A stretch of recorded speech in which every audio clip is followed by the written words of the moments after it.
In this video, we are going to talk about personal tax rates versus LLC or business tax rates. So before starting, please like this video and subscribe to this channel for future updates. There are many parallels between the company and personal taxes that come to mind when it comes to submitting tax returns with the IRS. Weighing personal and company taxes on the same scale, on the other hand, demonstrates how unlike the two notions are. At 1800 Accountant, we're professionals at ensuring that your personal and commercial taxes are in compliance with the law. Let's look at what distinguishes the two procedures of submitting personal income taxes and dealing with the vast list of responsibilities that come with filing company income taxes. Number 5. There are unique business tax returns to choose from. While Form 1040 is the typical personal income tax return for most filers, becoming a company owner opens the door to a slew of new and interesting business income tax forms.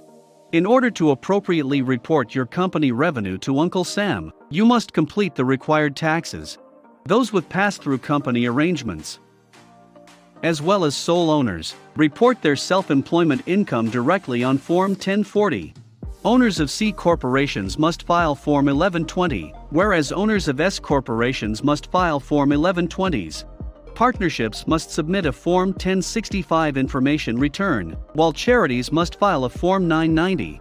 Don't forget to include anticipated tax payments on Form 1040-ES in your calculations.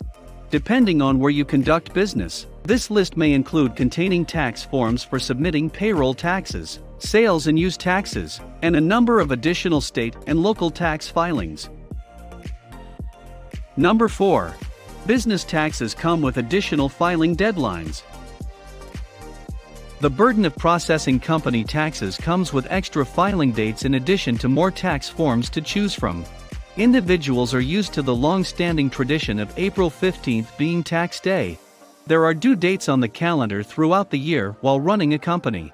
For example, on January 15th, April 15th, June 15th, and September 15th, company owners must submit anticipated tax payments.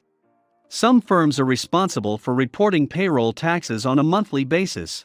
Furthermore, several company tax return deadlines occur in the months of March, April, and May. Number 3. There are far more business tax deductions than personal write-offs. Being in business necessitates the use of tax deductions. As a company owner, you're instantly qualified for many more tax write-offs than those available to individuals. Whether you manage a hair salon out of a brick-and-mortar location downtown or operate a small fleet of taxis, you may be able to deduct unreimbursed employee expenditures from your personal taxes if you work a W-2 job. It may also be possible to deduct mortgage and student loan interest. However, the list of personal deductions does not extend much further. You spend a lot of money as a business owner on routine and required costs to keep your company functioning. Greater expenses equal more deductions. You may be eligible to claim the home office deduction if you work from a spare bedroom in your home. If you use your own car for business journeys between work locations, you may be eligible for a vehicle deduction. Number 2. Personal and business tax rates vary. Never assume that all tax rates for individuals and businesses are the same. As a single proprietor, your self-employment income will almost certainly be subject to personal tax rates ranging from 10% to 39.6%. Keep in mind that this number excludes the 15.3% self-employment tax. However, if you have properly created a corporation, you may be subject to additional corporate income tax rates on your earnings. Corporate tax rates differ from individual tax rates. In general, the more money your company makes, the higher the tax bracket you'll be in when it comes time to pay Uncle Sam his due. Corporations are now taxed at rates ranging from 15% to 39% in the United States. Remember that many states and local governments levy a company income tax as well, so the corporation taxes you pay to the federal government aren't always your complete corporate income tax due. Number 1. With business taxes, it's all on you. If you work as a W-2 employee, you're likely to get a paper paycheck every other Friday or a payment that's immediately deposited into your personal bank account. If you look at your pay stub closely, you'll discover that various taxes have been deducted from this check. Because your employer is compelled to withhold Social Security and Medicare taxes, as well as unemployment and other applicable taxes, this is the case.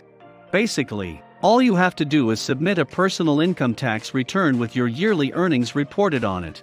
Working for oneself, on the other hand, is completely another ballgame. You are responsible for making all tax payments to different tax authorities that an employer would ordinarily make during the year.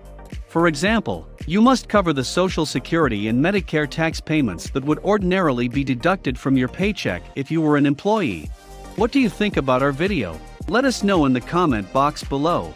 Please like this video and subscribe to this channel for our future updates. Thank you.